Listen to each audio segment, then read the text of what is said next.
So I kind of hated Super Mario Sunshine. Oh no! I know it's regarded as one of the best GameCube games. I was actually surprised to find how polarizing Sunshine actually is. I didn't know so many people hated it, and sadly, I'm kind of on their side. Let's find out why. Super Mario Sunshine! Woohoo!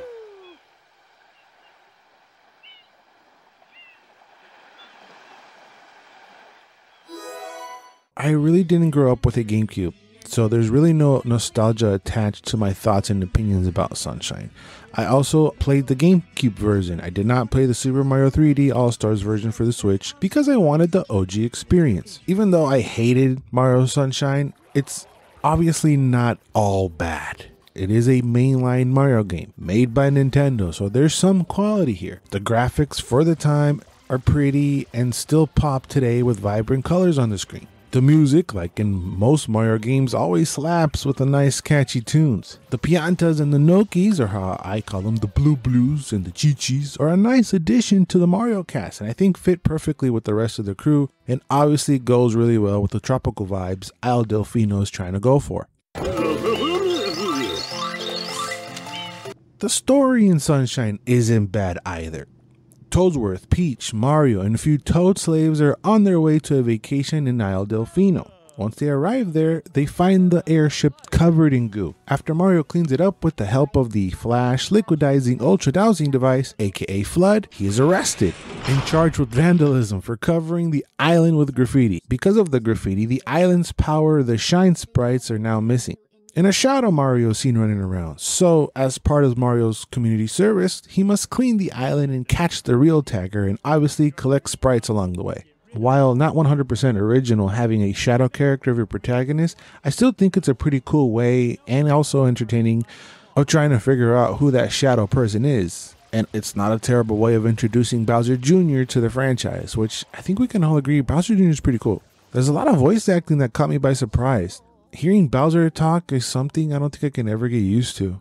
I saw a bunch of people praising Sunshine for its controls, and I can kinda see why. At times they're tight, but my problem are the inconsistencies. They're just so annoying. And it doesn't help how specific and demanding that platforming forces you to be. And I think this is what makes Sunshine one of the hardest, if not the hardest, mainline Mario game. So you can't punch or kick like you could in Mario 64, but you can still dive, and mastering the front and back jump is really key to get places, especially early on because you won't have any nozzles that you'll get later on to use for Flood that'll help you to get to higher places. I really didn't use the spin jump that often.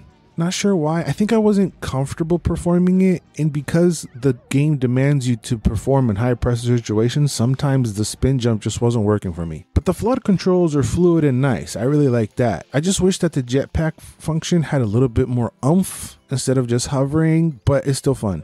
Different nozzles are cool, like I mentioned, but the one thing I must applaud from the controls before I start bitching about the rest of the game is something that was truly ahead of its time, and that was the usage of the different pressure for the R trigger for Flood. If you lightly press it, it allows you to move around while you're spraying water, and pressing it all the way down locks Mario in place and only allowing him to spin around in his axis. I feel like this works perfectly with the GameCube controller, having that little satisfying click letting you know when you pressed it all the way. This is something that the PlayStation 5 is implementing now, but Nintendo did it perfectly 20 plus years ago. But my number one problem with the controls for me is the camera. Not really how it feels or how it moves. The problem is the level design with the camera. There are a lot of things that block your view from Mario. You can't even see him half the time. And it makes it a deep struggle to even find where your next step is. This could just be me with 3D platforming, but I really struggled with the depth perception here too. I felt like I was playing the game through a car rear view mirror. Objects in the game are closer than they appear. I don't know how many times I whiffed on a jump thinking that the platform was way closer than it actually was. So you couple the fact that you can't actually see Mario, plus even more inconsistencies like how he moves. Sometimes he's very slippery and other times he's like nice and tight. Also rage-inducing things like on wall jumps, which are done a lot throughout the game and are pretty vital. Sometimes he jumps towards a wall and he just bounces right off, instead of sliding down like he's supposed to, giving you a chance to jump to the next wall. But for me, what I found the worst part of the controls to be is the little lag when pressing the jump button if you're a little bit too close to the edge, resulting in Mario just running off the edge. This tends to happen to me a bunch, especially on the secret levels where they strip you from FLUDD so you don't have that jetpack safety net, and you're just left with Mario's platforming skills, which certainly aren't the crispiest of the franchise in this game. I did enjoy seeing early Mario Galaxy DNA in those secret levels on how the platformings are spinning and all, but it's obviously done way better in Galaxy.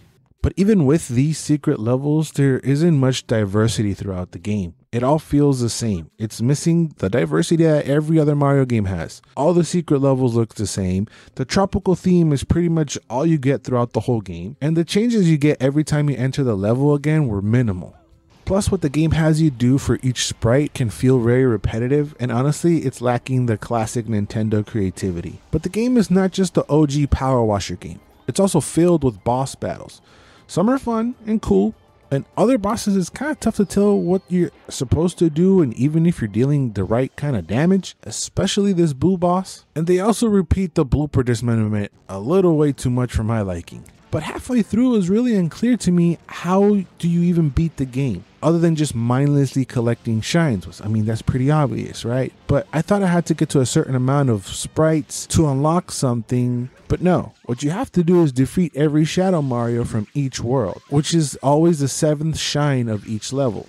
Once you do that, Corona Mountain opens up, and that's when your last bit of suffering begins. That is, only if you just want to beat the game. But if you are a psycho and want to collect every sprite, I feel like that's not only tedious, it's ultimately not even rewarding. I felt no need to get every sprite, because honestly, it wasn't even that fun to do so. I think I ended up beating the game with around 70 sprites, leaving a good 50 on the table. I never went back to the secret levels to grab the 8 red coin shines, or the 100 yellow coin shines from each level, on top of the 240 blue coins that are scattered throughout the game. That's a lot of coins, man. Nah, I'm good. The game also has probably the worst usage of Yorchi ever. He felt more like something that's in the way rather than an ally or a plus. And you have to feed him every time you have to use him. Again, a little tedious and annoying. Funny enough, maybe because I didn't actually try to get every single sprite, I don't recall any crazy game-breaking glitches. But I heard there's a ton. I guess I was just lucky. And because I didn't get every sprite, I even missed out on the worst level ever. I guess the disappointment and the hatred for Mario was that because going in there were so much high expectations, and ultimately it's a little janky. It's not as tight as other Mario games I expect to be. It's not designed to be difficult. The game's mechanics, cameras, and controls is what makes it difficult. So mainly my hatred comes from a place of disappointment rather than set it on fire and I hate it forever. It ultimately is really hard for me just to tell you to stay away from Mario Sunshine if you've never played it by now. But this is because of how dividing it can be. You might actually not find any of this tedious. You might find the added difficulty fun. All I can do is tell you why I didn't like Super Mario Sunshine. And I've done that. But now it's your turn. Let me know down in the comments what side are you on. Do you love it? You hate it? Or you may be somewhere in between. Please feel free to let me know down in the comments. I'm always curious about your guys' thoughts. Thanks for watching, and remember to always and forever, you do you.